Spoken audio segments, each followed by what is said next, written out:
बहुत लोगों के मन में सवाल होता है कि अगर हम फैमिली के साथ अमेरिका शिफ्ट हो तो हमारा मंथली एक्सपेंस कितना आएगा। तो उन सब के लिए मैं आज बताऊंगी सिंपल नंबर्स के जो मैं यहाँ रहकर खुद एक्सपीरियंस कर पा रही हूँ। सबसे पहले आता है हाउस रेंट। अगर आप फैमिली हो, आपके साथ दो बच्चे हैं, तो आपको वन बेडरूम अपार्टमेंट यहाँ पर नहीं मिलेगा। आपको टू बेडरूम अपार्टमेंट ही लेना पड़ेगा। सो टू बेडरूम अपार्टमेंट का रेंट अगर आप छोटी सी सिटी में रहते हो तो आपको 800 से 1000 1100 तक रेंट मिल जाएगा। अगर आप थोड़ी सी बड़ी सिटी में रहते हो तो ये रेंट 1200 से 1500 तक आता है। और अगर आप मेगा सिटी में रहते हो लाइक न्यूयॉर्क, न्यू जर्सी, ऐसे बड़ी सिटी में रहते हो तो ये एक्सपेंस 2000 से 2500 तक भी आपको लगेगा। और ये सिर्फ रेंट है, बाकी एक्सपेंस अलग है। दूसरे नंबर पर आता है इलेक्ट्रिसिटी, गैस और इंटरनेट मोबाइल का एक्सपेंस। तो ये मंथली आपको 350 400 या मैक्स 500 550 तक आ जाएगा, अकॉर्डिंग टू आपका किस सिटी में रह रहे हो उसके हिसाब से। अगर आप घर पर खाना बनाते हो तो ग्रोसरी का खर्च आपको महीने में 350 400 डॉलर के आसपास लगेगा। शायद कई सिटी में 500 डॉलर के आसपास भी लग सकता है। वहीं अगर आप रेस्टोरेंट में खाना खाओ तो नॉर्मल 4 लोगों का नॉर्मल से रेस्टोरेंट में डिनर आपको 60 से 70 डॉलर तक का पड़ जाएगा। 60 से 70 डॉलर तक का आपका बिल आ जाएगा। तो ये था ग्रोसरी का नॉर्मल एक्सपीरियंस। उससे आप अंदाज़ा लगा सकते हो कि आपको मंथली कितना एक्सपेंस ग्रोसरी में या खाना पीने में लग सकता है। अब ये पार्ट थोड़ा सा शॉकिंग है। अगर आपका छोटा बच्चा है और आप उसको डे केयर में बिठाना चाहते हो तो ये यहाँ पर सबसे ज़्यादा एक्सपेंसिव है। मतलब महीने का 1500 से 1700 डॉलर इजीली चला जाता है।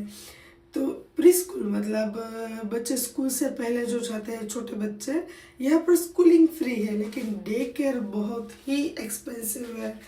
इसीलिए यहाँ पर बहुत सी मदर है जॉब ना करके अपने बच्चे को घर पर खुद ही संभालती है, क्योंकि डे केयर इतना एक्सपेंसिव है कि जो भी अगर आप जॉब करके आपकी सैलरी हो उससे ज़्यादा शायद डे केयर में चला जाएगा।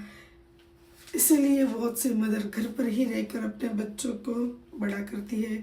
जैसे कि मेरा भी छोटा बच्चा है, अभी अभी 2.5 साल का है। यहाँ पर स्कूलिंग मैं जिस स्टेट में रह रही हूँ वहाँ पर उसकी schooling when he complete 4 year then school भी स्टार्ट। सो जब तक वो 4 साल का नहीं होता मैं उसको डे केयर में नहीं बिठाना चाहती। उसका 2 रीज़न है। एक तो डे केयर बहुत ही एक्सपेंसिव है और दूसरा कि अगर आप डे केयर में उसको बिठाओ तो जो डे केयर में आप चर्च में या वहाँ का जो डे केयर होता है रिलीजन बेस्ड डे केयर, तो वो बचपन से ही बच्चों को अपने धर्म के बारे में सिखाते हैं। तो बच्चा बचपन से ही कैथलिक और क्रिश्चियन धर्म की ओर बढ़ने लगता है, जो ऑब्वियसली हमें नहीं चाहिए। तो उस वजह से भी मैं अपने बच्चे को डे केयर में नहीं बिठाती हूँ। जब वो 4 साल का होगा तब वो स्कूल जाएगा, तब तक के लिए मैं ही हूँ उसकी डे केयर। यहाँ पर कार के बिना लाइफ बहुत ही मुश्किल है। अमेरिका में कार लग्जरी नहीं बल्कि नेसेसिटी है, क्योंकि अगर आप छोटी सिटी में रहते हो तो यहाँ पर पब्लिक ट्रांसपोर्टेशन ना के बराबर है और टैक्सी टू मच एक्सपेंसिव।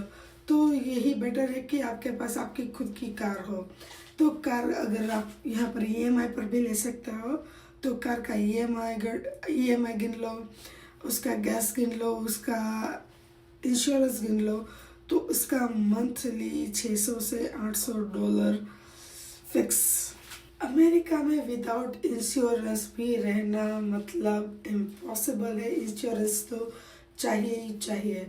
अब इंश्योरेंस का ऐसा है कि वो आपके जॉब के ऊपर भी डिपेंड करता है। कई कंपनियां आपको इंश्योरेंस देती है, कई कम इंटरेस्ट के साथ आपको इंश्योरेंस देती है, तो ये आपके जॉब के ऊपर डिपेंडेंट है। मगर अगर आप खुद से इंश्योरेंस लेना चाहो तो इट्स टू एक्सपेंसिव। इंश्योरेंस का एक्सपेंस 400 से $800 तक आपको पड़ सकता है। It's too expensive. ओवरऑल यहाँ पर एक्सपेंस आप कौन सी सिटी में रह रहे हो उसके ऊपर डिपेंड करता है। तो इसीलिए ज़रूरी है कि अगर आप अपनी फैमिली के साथ अमेरिका आने की सोच रहे हो तो अपना रिसर्च प्रॉपर करके आना। ये सब सुन के ये मत सोचना कि अमेरिका बुरा है या बहुत ज़्यादा एक्सपेंसिव है। हाँ, एक्सपेंसिव है पर यहाँ पर अपॉर्चुनिटीज़ भी उतनी ही है। अगर आप फैमिली के साथ रह रहे हो तो लाइफ इतनी इजी नहीं होती है। अगर आप फैमिली के साथ हो तो अगर यहाँ पर दो बंदे मतलब हस्बैंड वाइफ दोनों जॉब करे तो ही आपकी सेविंग हो सकती है। अगर अकेला हस्बैंड जॉब करेगा या अकेली वाइफ जॉब करेंगी तो शायद मंथली एक्सपेंस ही आपका सारी सैलरी आपकी मंथली एक्सपेंस में ही चली जाएगी। बचत करना थोड़ा सा मुश्किल रहेगा, लेकिन वहीं अगर दोनों हस्बैंड वाइफ जॉब कर रहे हो तो ये एक्सपेंस इजीली निकल जाते हैं और आप इससे सेविंग भी अच्छी खासी कर सकते हो। अगर आप अमेरिका के बारे में और जानना चाहते हो तो मेरे चैनल को लाइक और सब्सक्राइब करो और मुझे बताओ कि आप और क्या जानना चाहते हो, तो मैं उस टॉपिक पर नेक्स्ट वीडियो बनाऊंगी। और मुझे ये भी बताना कि आप कौन सी कंट्री शिफ्ट होना चाहते हो। तब तक के लिए गुड बाय, मिलते हैं अगले वीडियो में।